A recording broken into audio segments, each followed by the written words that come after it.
Okay, so here's the for velocity, the derived expression for the for velocity, which we did on the previous view graph. Okay, so here's the for velocity. Okay, and how we derived it, and so again, it's gamma times c, and then the spatial components times gamma. The spatial components of the three velocity times gamma also. Okay, so that's the definition of the for velocity.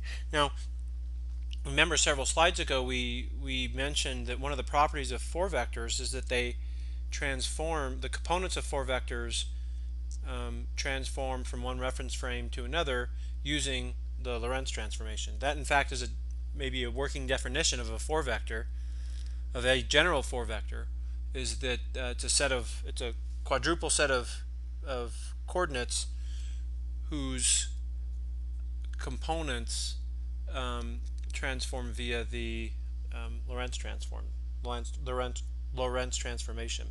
So let's do the Lorentz transformation on this 4 vector, and let's see if we recover the correct velocity transformation that we did before. Okay, to do this we have to define a new beta, which we'll just call beta naught, which is equal to v over c as usual, and gamma naught, which is equal to 1 over the square root of 1, and this should be minus beta naught squared.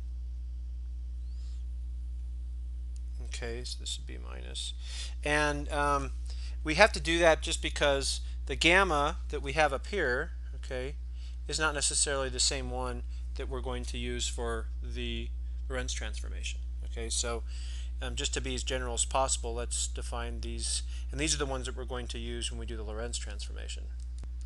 Okay, so here I've written the Lorentz transformation equations in matrix form.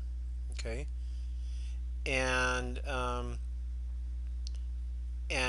now applying this to our for velocity, now expressed as a column vector.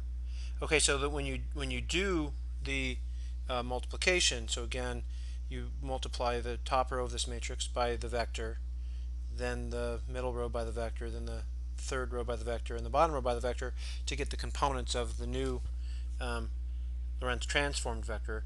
Let's now just write down what those expressions are.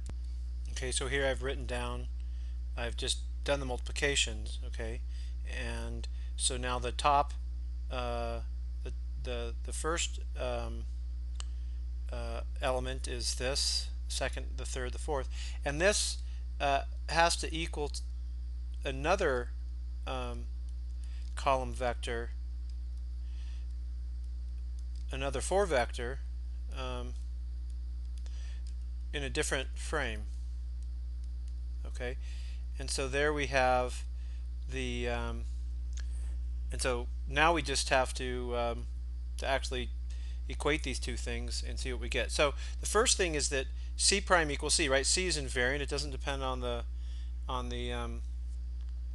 reference frame, and so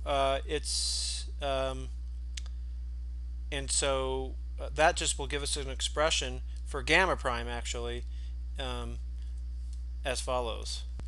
Okay, so the first equation here gives you an expression for gamma prime, which is equal to gamma naught times gamma times the quantity 1 minus beta naught ux over c. That just comes from doing the math here.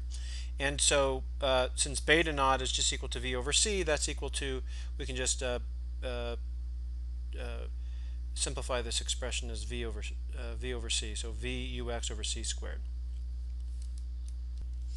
Okay, then when we use this expression for gamma prime in the other three equations, we do indeed get that ux prime is equal to ux minus v over 1 minus vux over c squared, which is in fact the correct velocity transformation that we derived earlier.